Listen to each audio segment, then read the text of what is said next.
Hello, this is Amy, and for the next hour, I will be reading from the Sunday, July 26th issue of the Democrat and Chronicle on the Niagara Frontier Radio Reading Service.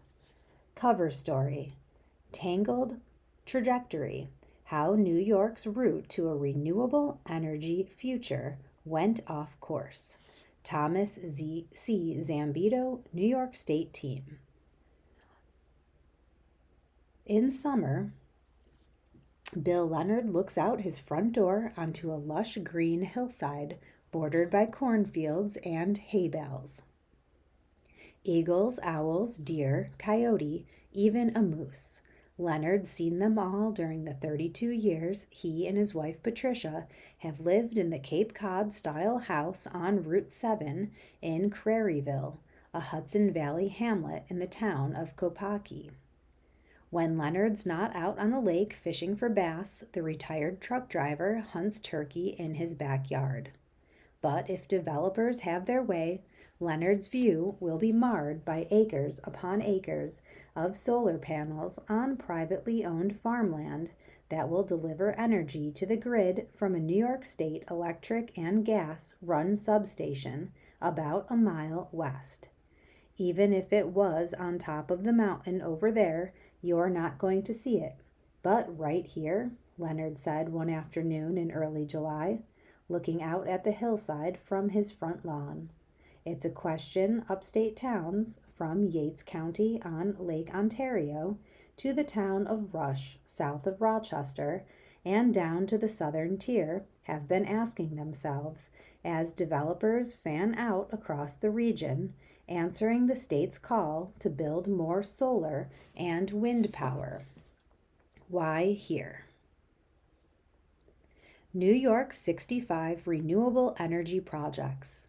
The state's Climate Leadership and Community Protection Act, CLC, PA, a 2019 law that required New York to take an aggressive renewable energy approach, mandated New York to generate 70% of its electricity from renewable sources by 2030, fully transition to zero-emission electricity by 2040, and shed all fossil fuel use by 2050.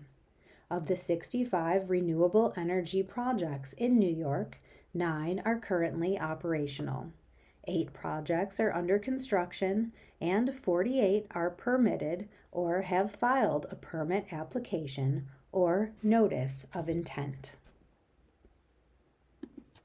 For nearly a decade, Leonard and others in these Hudson Valley towns along the Taconic State Parkway, 2.5 hours north of New York City, have been fighting Hecate Energy's plan to put solar panels on 173 acres of privately owned land. The latest version of the Shepherd's Run project, introduced in 2024, calls for a 42-megawatt solar farm scaled down by some 50 acres from an earlier proposal. Residents of the towns of Taconic, Hillsdale, Kopaki, and Claverack have weighed in at town halls. Lawsuits have been filed. Hundreds of residents have lodged complaints with the state agency that will decide whether Hecate gets a permit in the fall. They've raised dozens of issues. Wetlands would be destroyed, natural landscapes lost, soil eroded. Solar panels could catch fire. An administrative judge's June decision on the debate runs 225 pages. Supporters highlight the millions of dollars in property taxes that would flow to the town and the financial boost it would provide local farmers. New York climate law promises not kept. It was all supposed to go a lot smoother than this. The state's Climate Leadership and Community Protection Act of 2019 established a goal of 70% reliance on renewables for the state's energy needs by 2030. The promise was solar and wind farms upstate would deliver clean energy to the lower Hudson Valley and New York City in a downstate region that, since the 2021 shutdown of Indian Point Nuclear Power Plant in Westchester County, has had to rely on one of the nation's oldest generation of fossil fuel plants for nearly all its energy. So far, it's a promise unfulfilled. Since 2021, the state has approved 42 large-scale solar and wind projects. Of those, 9 are up and running.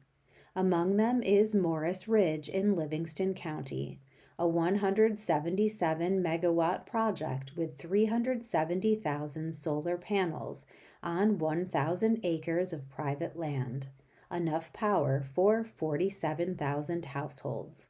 It opened in 2024. 8 more have been approved for construction. They include Hecate's Cider Solar in the towns of Elba and Oakfield in Genesee County, a 500 megawatt solar farm on 2,200 acres. A single megawatt powers between 850 and 1,000 homes. Together, the 17 projects would generate less than 2,500 megawatts of electricity on nearly 85,000 acres, state figures show. That's a tiny fraction of the energy that will be needed to clean up the downstate region's fossil fuel dependent energy mix, which last year got just 44% of its energy from zero carbon emissions. That compares to nearly 90% zero emissions upstate, thanks to an abundance of nuclear and hydropower. The sluggish build-out isn't all on the state. Developers have been pulling projects from the queue, citing financial challenges posed by the pandemic, inflation, and disruption in the global supply chain. Of over 100 large-scale renewable projects, the New York Independent System Operator approved for interconnection since 2019, a necessary milestone before permits can be approved. Just 14 advanced to the construction phase. The nonprofit that oversees the state grid reported this year. 64 of those are solar projects. Adding to the state's troubles are transmission constraints that limit the amount of energy that can travel south on high voltage overhead cables. In 2024, the state created a department within Office of Renewable Energy, citing ORAS to speed up transmission approvals that, like the renewable projects, have faced opposition from local towns. Western New York, the Southern Tier, and the North Country have renewable generation pockets because there's not enough transmission to move clean energy onto the grid. All this has state officials reconsidering retirements planned for decades-old fossil fuel plants downstate, many 50 years or older, in favor of upgrades that would reduce the number of pollutants they release into the air. And it has Governor Kathy Hochul adopting an all-of-the-above energy approach that includes adding not only renewable power to the grid, but more nuclear power from upstate plants. The governor has even said she's open to approving gas pipeline projects if they conform to state permitting regulations. The Democrat pins much of the blame on Trump administration policies that reduced tax incentives for offshore wind planned for the coast of Long Island that would have helped clean up New York City's emissions problem. And even within our own borders, we have been dealing with NIMBYism, moratoriums, and outright bans that have made siting alternative energy facilities such as on-land wind, utility-scale solar, and battery storage impossible in too many parts of our state, Hochul wrote earlier this year, referring to Not in My Backyard critics. Since then, she's reconsidered the state's climate goals, pushing out emission limits set by the CLCPA, a move she said would help keep already surging energy bills from rising further.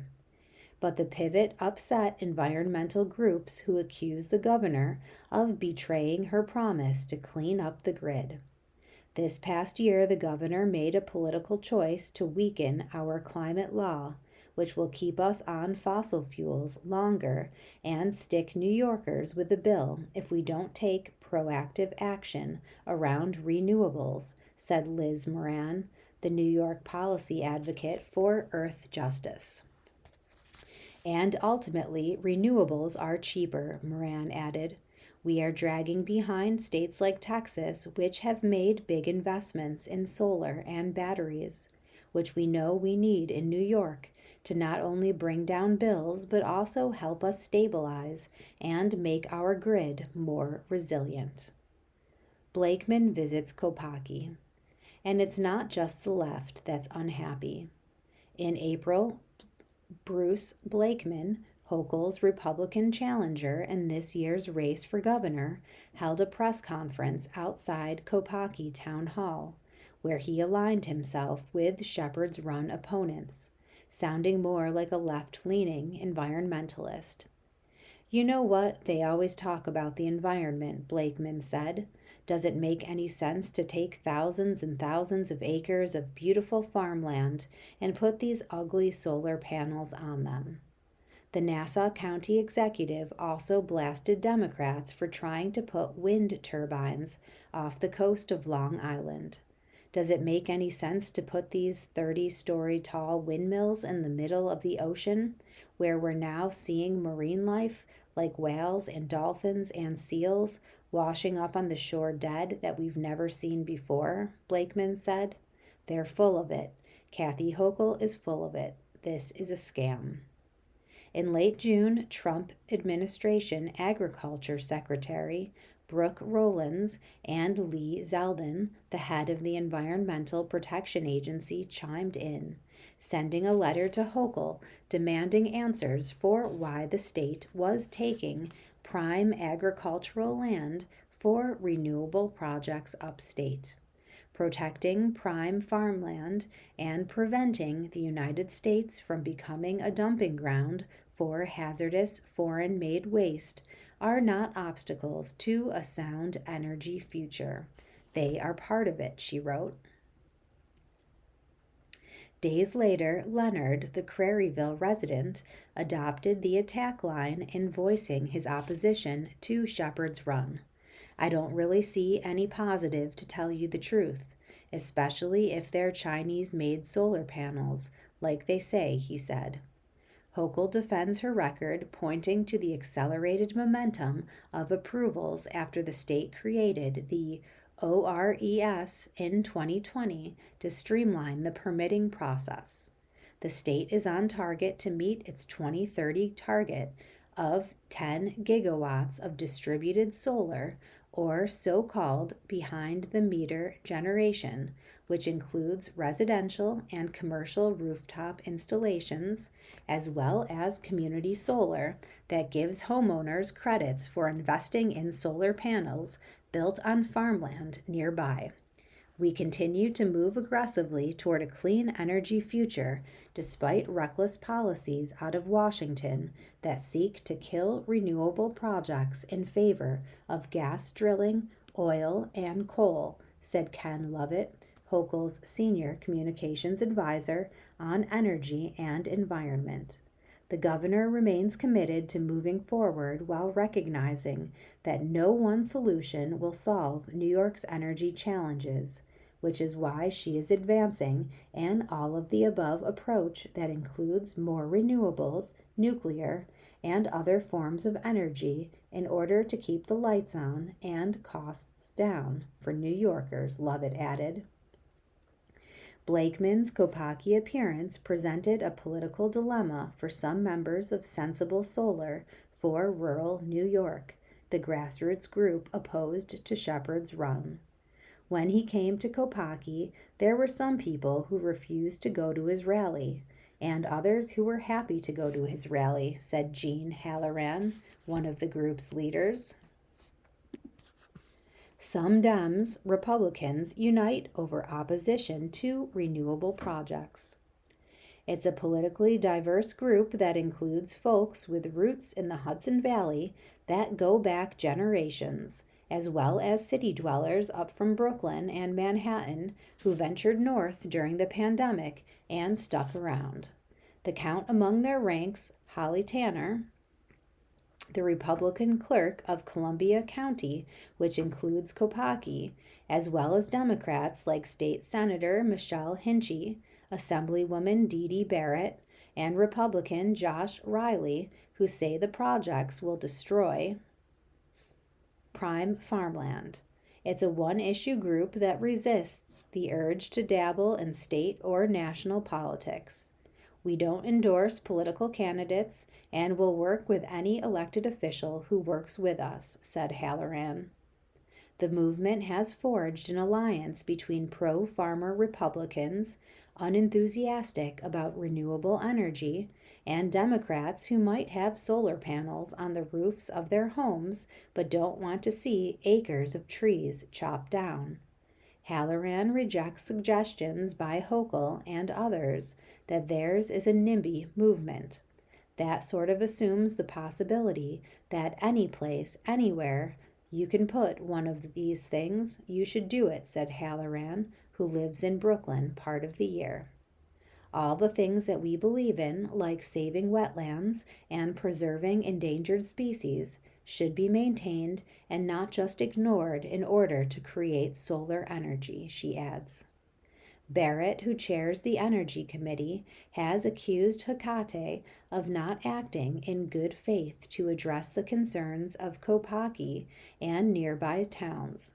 In a letter, she said the project would not only remove 40 acres of trees, but would destroy valuable farmland and threaten the drinking supply for the city of Hudson, which gets its water from Taganic Creek. These serious threats to our farmland, natural resources, and surrounding communities have never been addressed by Hecate, the developer, Barrett wrote in 2023. At a June hearing, Riley urged Rollins to advocate against the project. Days later, she and Zeldin sent the letter to Hochul. It's such a desecration, Halloran added. We can all visualize that valley being covered with glass and steel. We can't let that happen. Farmers are desperate. Tanner, who's been county clerk for 25 years, grew up on a dairy farm in nearby Ghent and was the county's dairy princess in 1986.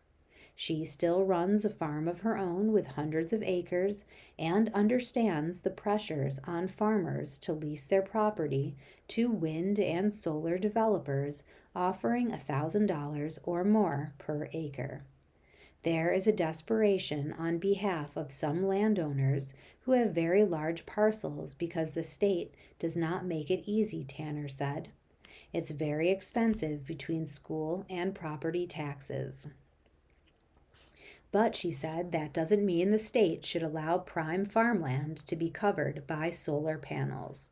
You know, people want to stop at nothing to ensure that what's happening with climate change is halted. But New York isn't going to solve the problem alone, and these ginormous solar farms are anything but green, Tanner said. Hecate said it has tried to incorporate as much input from the local community as possible since the project was first announced in 2017. We can't do things that would render the project infeasible, but we try to do as much as we can, said Matt Levine, the Vice President of Development for Chicago-based Hecate. The project will deliver millions of dollars in property taxes to local towns and villages while allowing the landowners to continue farming the bulk of their 900 acres. By giving the owners of this farm fixed revenue that isn't subjected to the whims of commodity prices in the agricultural sector, allows them to hold onto the land for generations and continue farming the balance of the land, Levine said. Marguerite Wells, the executive director of the Alliance for Clean Energy New York, which represents renewable developers, said the project has undergone a rigorous review. She said the letter from Rawlins and Zeldin, co-signed by country singer John Rich, the Trump administration's newly appointed special envoy for the American landowner, was wrong to suggest the state is trying to fast-track the taking of prime agricultural land. Projects like that have been in the works for years, Wells said, and there's nothing fast about developing projects in upstate New York. My experience of the state agency regulatory folks is they tend to be extremely protective of the resource they are protecting. You cannot fault them for doing their jobs. They are extremely careful that wetlands are not going to be destroyed on their watch. Rare species are not going to be impacted on their watch. New York picks up the pace. Indeed, a 2024 report by State Comptroller Thomas D. Napoli said ORES was moving too slowly to approve large-scale wind and solar projects and threatened to undermine the state's clean energy goals. But state officials say the agency has since picked up the pace. Of the 54 large-scale solar and wind projects the state has approved, 36 came after ORES was created in 2020, said Jessica Waldorf, the Chief of Staff and Director of Policy Implementation for the state's Department of Public Service, which oversees ORES. ORES recently approved the Alicat Wind Energy Project in western New York, one of the largest the state has ever approved, with dozens of wind turbines spread over 1,444 acres in Allegheny, Cattaraugus, and Wyoming counties. Opponents tried to derail the 340 megawatt project by, among other things, highlighting threats to bald eagle populations. Lawyers who have challenged the state on behalf of towns say ORES has become a rubber stamp for developers. Kopacki and others sued the state in 2021, claiming the agency was ignoring local zoning laws to approve projects. The sluggish build-out has nothing to do with the near-universal local opposition, which has been utterly ineffective in stopping ORES from approving every project submitted to it at lightning speed and with minimal scrutiny, said attorney Ben Wisniewski, who represented Kopacki and other towns. The real story here is that even agency capture has its limitations, Wisniewski added. The projects have not been built because, despite having everything in their corner, the capacity factor of wind and solar, combined with ever-rising project costs, inflation, means the goals are inherently unattainable. Adding to the slow build-out are developers pulling out of projects even after receiving state approval. The pandemic, inflation, and supply chain issues were all factors, Wells noted. All of a sudden, everybody's equipment costs were up 30%, and there was no mechanism within the contract to adjust for that, Wells said. Waldorf said the state is doing what it can to work with developers as they navigate financial headwinds. Ultimately, it is really up to the developer whether or not a project is entering construction for whatever reason, she noted. She said the criticism leveled by DiNapoli and others has been addressed as the state improves its permitting process. Whether a process takes 5 years or 1 year, the goal is to make sure that everybody's voices are heard, she noted.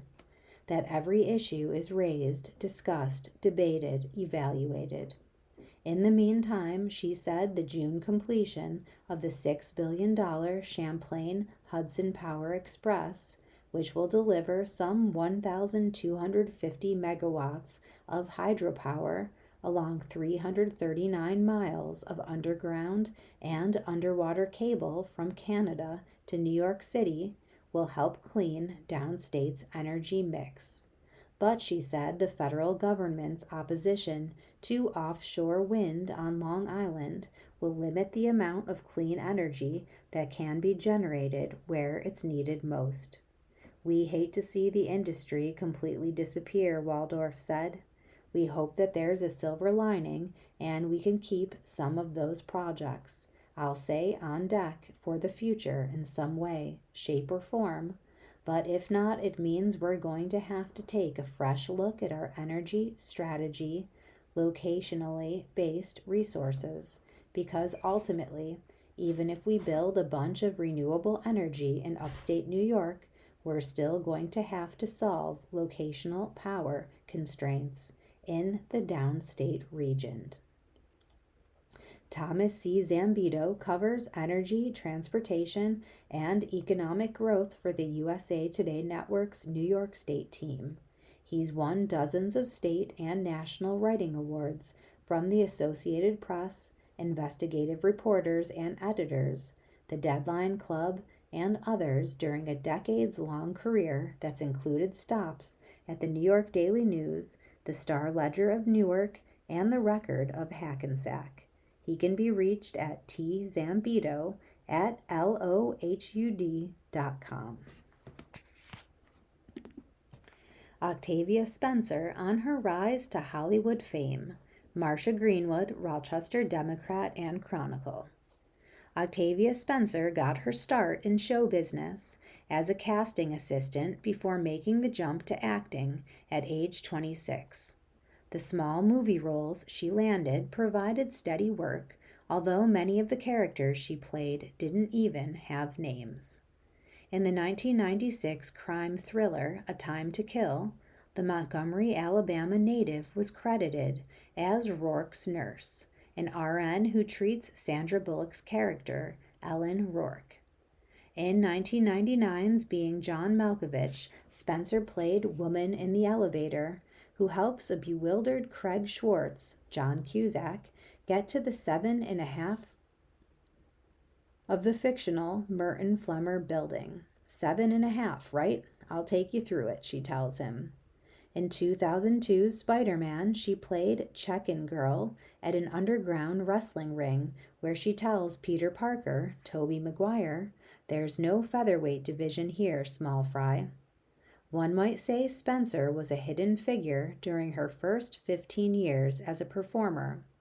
Her breakthrough came when she was cast as Minnie in 2011's The Help, a role that earned her an Academy Award for Best Supporting Actress at age 41. But even before she became renowned, she never considered quitting acting.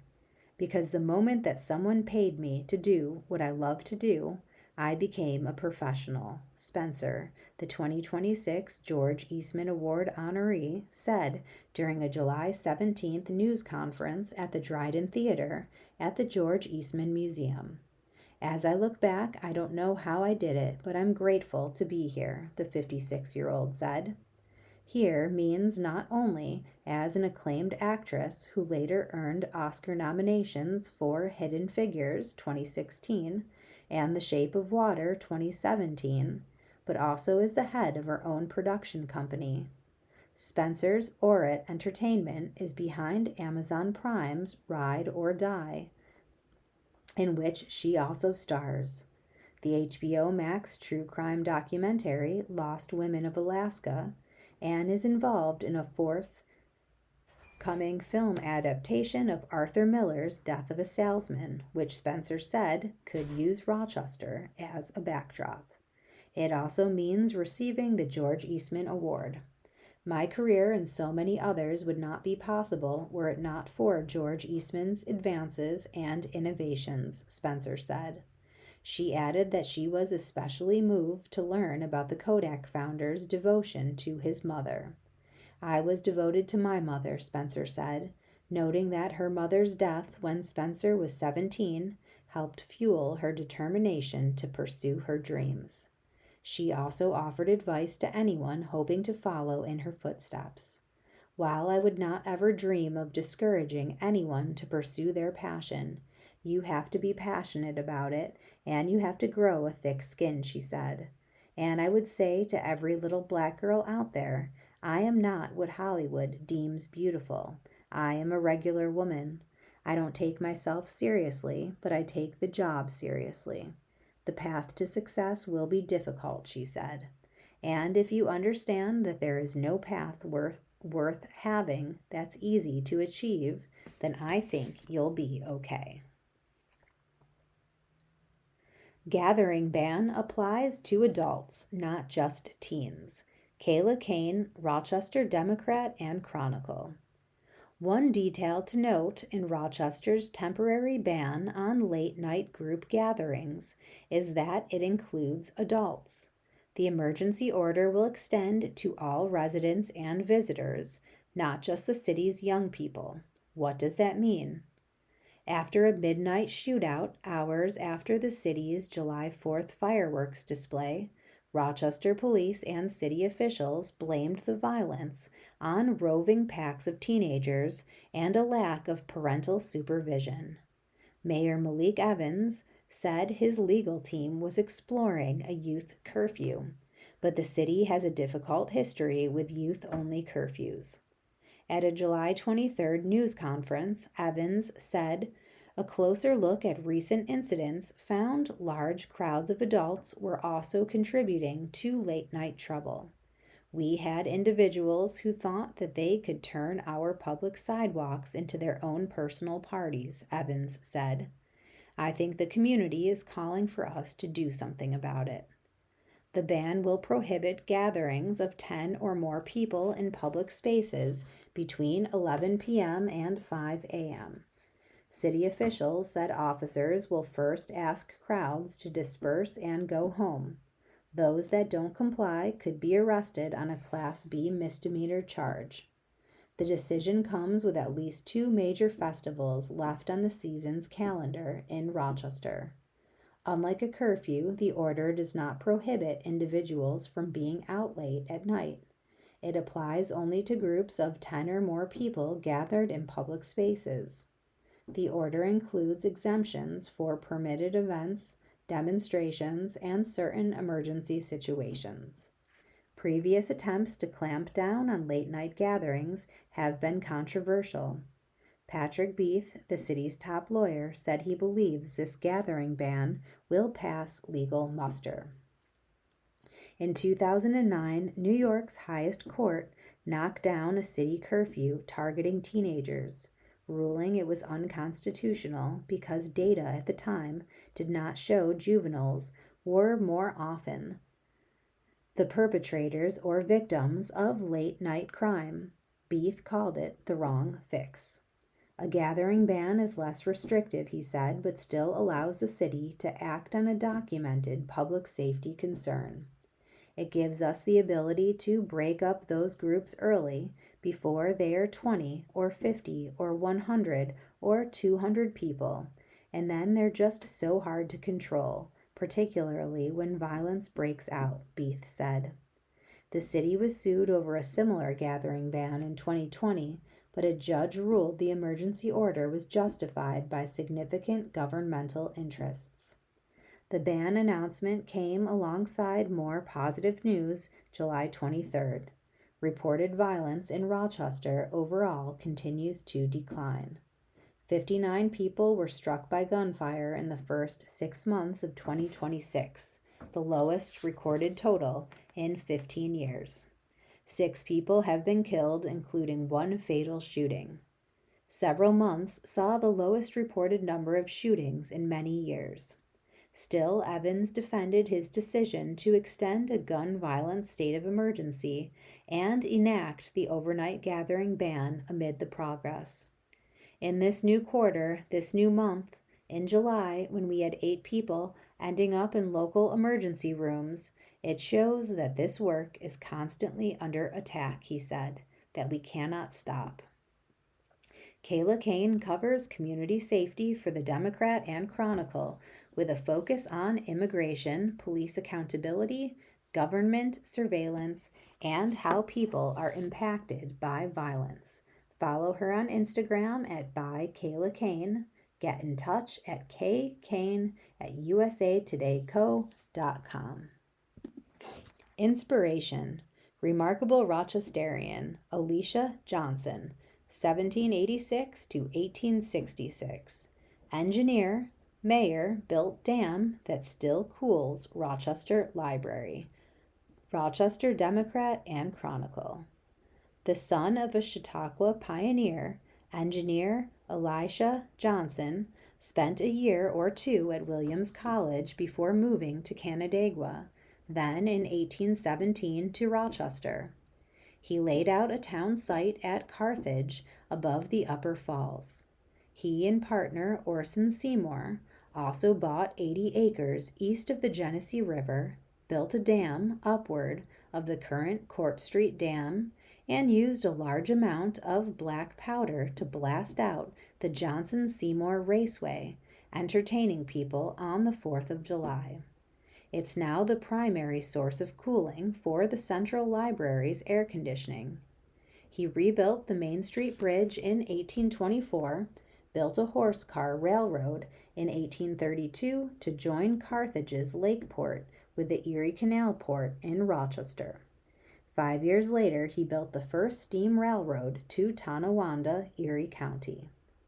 In 1838, Johnson became Rochester's 5th mayor and drafted the first plan for waterworks to supply the city, but could not persuade the Common Council to accept it.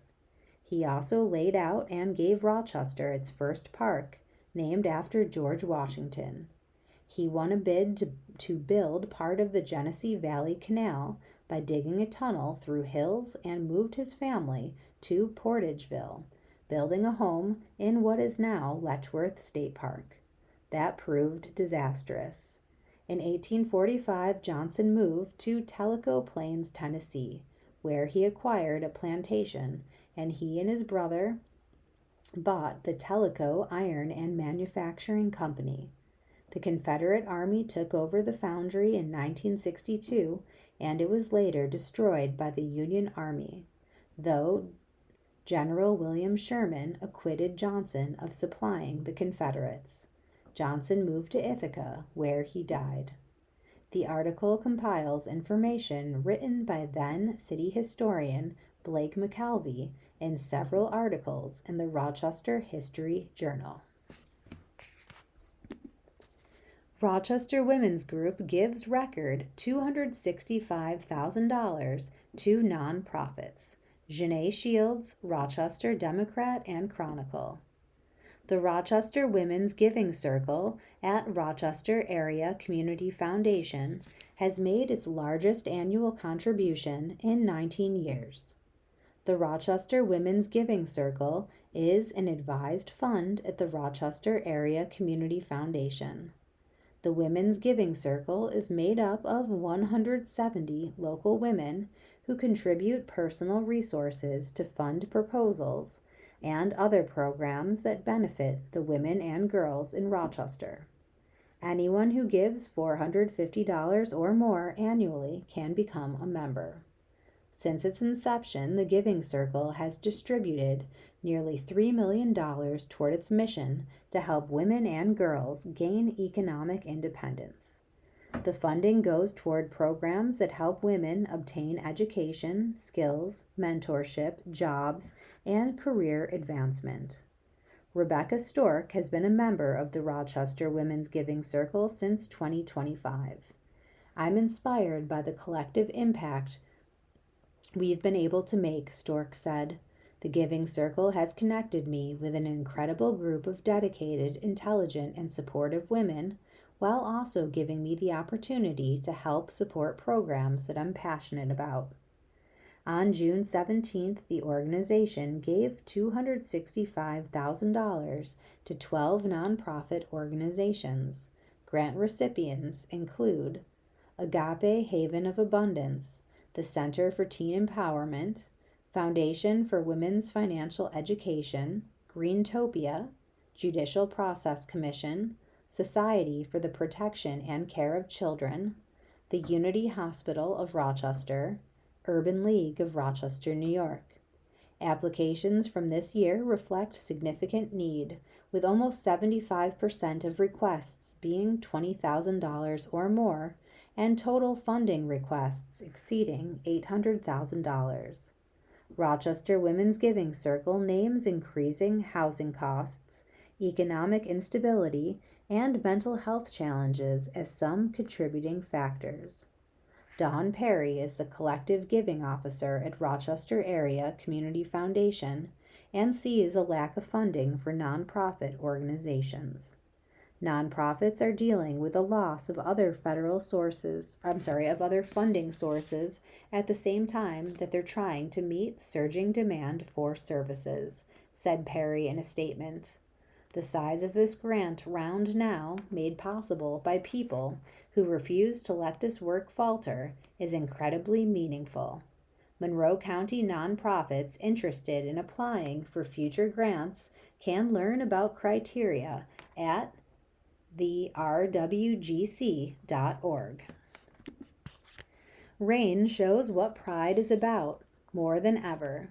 LGBTQ community keeps event alive after a storm. Kayla Kane, Rochester Democrat and Chronicle. Giovanna Davis had barely made it into the Rochester Pride Festival before the first crack of thunder roared. Dark skies quickly opened up above. Hundreds of people scrambled to escape the torrential downpour. The music humming through the park fell silent. Someone had cut the electricity. The festival was officially over, but Pride was not. Inside the Mocha Center tent, a small crowd stomped and clapped a steady beat. Someone picked up a megaphone and started guiding dancers through pops and dips and spins. They had promised people a Vogue ball, and they weren't leaving until they delivered. After all, after years of being silenced and oppressed, wasn't this what Pride was all about? No one, not even Mother Nature herself, would steal their joy. We brought people in to witness our family, our community here, Davis said. We didn't want to let those people down. We didn't want to let ourselves down. Trillium to refund tickets, vendor fees after Pride Festival canceled. Trillium Health, the festival organizer, canceled the city's Pride celebration just after 1 p.m. July 18th, as Rochester met an onslaught of heavy rain, lightning, and flash flooding.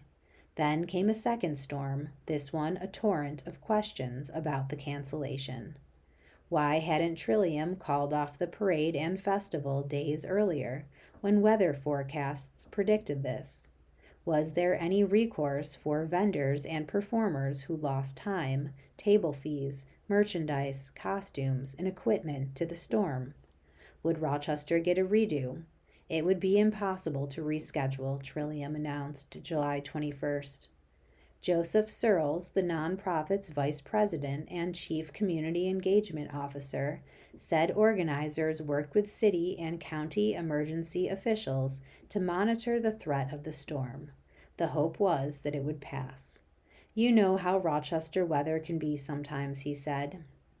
It didn't budge. It was difficult to confront what had to happen next.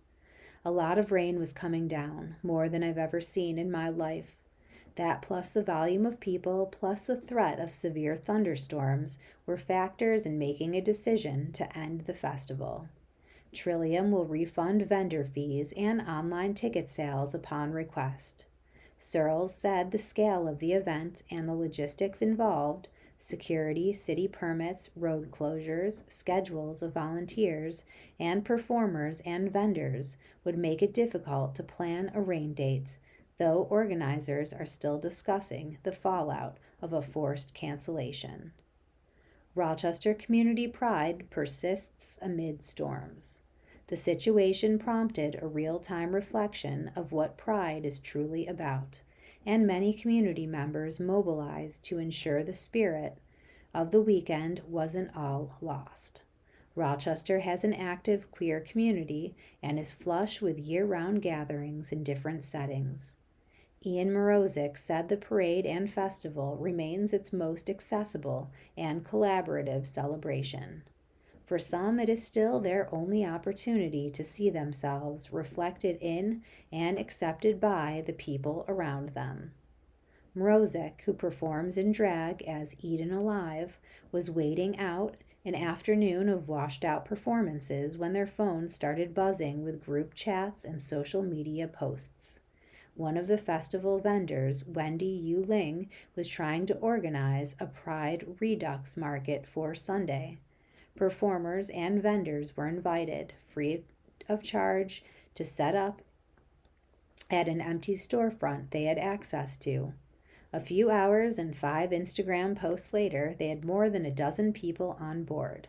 The event drew a crowd of 150 attendees with less than 24 hours' notice. The rain showed a testament to what Pride is about more than ever, Morozic said. Especially with the administration that we're under right now, the idea of Pride is celebrating queer joy and showing that there is always queer joy in the face of resistance. There were other examples of quickly organized grassroots efforts to find community across the city that weekend. Morozic and other drag performers holed up at Lucy and Donna's, a drag boutique on Culver Road, helping one another fix their makeup before an evening full of shows. The Mocha Center moved the Vogue Ball to its small indoor office on Main Street. Local restaurants, bars, and shops offered an open invitation for vendors to set up tables in the weeks to come. Drag shows at Roar, Flora, and Jack's Extra Fancy were packed wall to wall, the pent-up energy from a day of missed kinship palpable in each room. That is what Davis will remember from this year's Pride, the genuine connections that filled a storm-induced void. We as a community always persevere. We always come together no matter what and make sure that there's space held for everyone to enjoy and celebrate our pride. That's what we did. Who we are, gearing up for the passing of the stick shift. Remarkable Rochester, Jim Memmott, Rochester Democrat and Chronicle. Bad news for all you retro Rochester road warriors. I have it on good authority, the Washington Post no less, that the days are numbered for the manual transmission. The paper reported that last year, 0.6% of the cars for the U.S. market had manual transmissions. The once essential key to a car's forward and backward progress is doomed. Driving a manual vehicle is a lost art, the Post let us know. Hopes of a revival have fallen flat. Stick shifting was an art of sorts, an action that involved depressing a clutch pedal with your left foot and moving a long gear shift lever with your right hand. As you found the right gear, you let the clutch pedal out slowly, gave it gas at just the right time, and all was well, except when it wasn't. If you got something wrong, the car bunny hopped, stalled out. You failed your road test, twice in my case. My mother intervened then and made sure I tried again on an automatic transmission. I passed. I suspect no one takes their driver's test on a stick shift now. This means, of course, that teenagers are not being humiliated, which is good, I guess. Cars now have backup cameras and automatic parking, screens, and Apple CarPlay. The shifting, at least on my car, is easy. There's no clutch pedal, just a short lever between the seats that takes you from one letter to the next. P to R if you want to go backward, P to D for forward. My 2024 Honda HR-V also has the option of driving in S. Page 417 of the owner's manual tells me S will increase my engine braking. Is that good?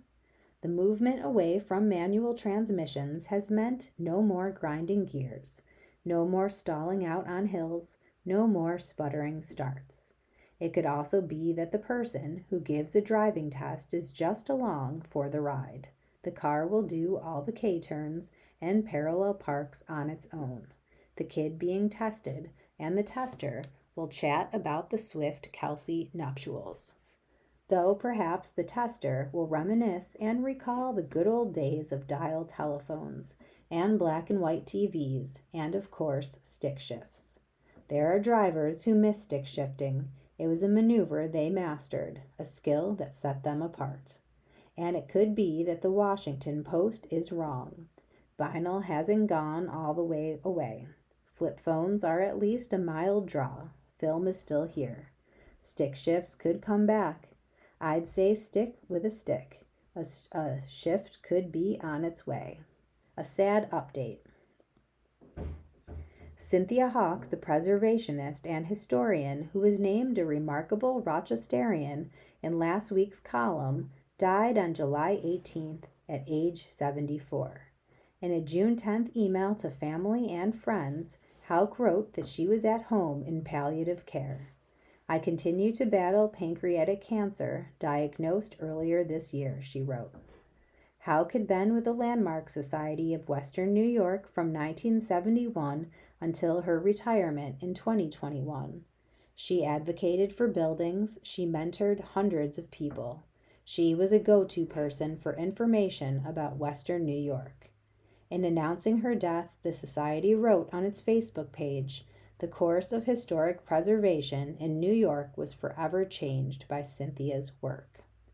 From his home in Geneseo, Livingston County, retired senior editor Jim Memmott writes Remarkable Rochester about who we were, who we are. He can be reached at jmemmott@gannett.com or Write Box 274, Geneseo, New York 14454. Obituaries. I'm not able to read the whole listing for each individual, just their name, age, and city or town. For more information, call 716-821-5555. Ronald Arthur, 85, Rochester. Anita C. Barone. William E. Bill Beach, 79, Rochester. Samuel J. Blanca, Jr., 84, Webster. Francis Bronowicki, 92, Greece. James H. Broussard, Webster. Raymond Roberts Brown, Jr., 68, Charlotte. William M. Cassidy, 82, Caledonia. Noreen Chase, 88, Lake City, Florida. Dorothy Church, 92, Central Square. Lucille Farrow Clark, Sodus. Catherine Conley, Middletown, Delaware. Charles P. Fornataro, Rochester. Patricia A. Giardino, 82, Greece. Ashley C. Gilfus, 40, Pittsford. Andrew B. Andy Halstead, 67, Fairport. Kim A. Hoover, 67, Penfield. Cynthia Lee Houck, Rochester. Elaine Jesic, 90, Greece. Martin E. Johnson, 96, Rochester. Thomas P. Kinsella, 63, Rochester. Laura M. Germano Magan, 93, Rochester. Barbara H. McWilliams Heinz, 88, Rochester. Roger Albert Meeser, 94, Rochester. Jeffrey Moran, 73, Webster. Glenn W. Newman, 75, Brockport. Edith L. Puchebner, 81, Greece. Charles P. Randisi, 76, Rochester. Judith Judy Smith, Rochester. Stephanie Stanfield Cowan, 91, Victor. Floyd Tecompe, 97, Thomasville, Georgia. Diane Wilmot, 81, Fort Myers, Florida.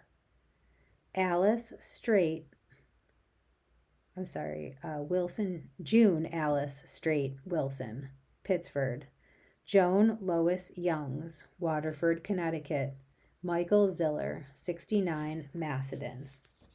You have been listening to a reading of articles and features from the Sunday, July 26th issue of the Democrat and Chronicle. Your reader has been Amy. Thank you for listening.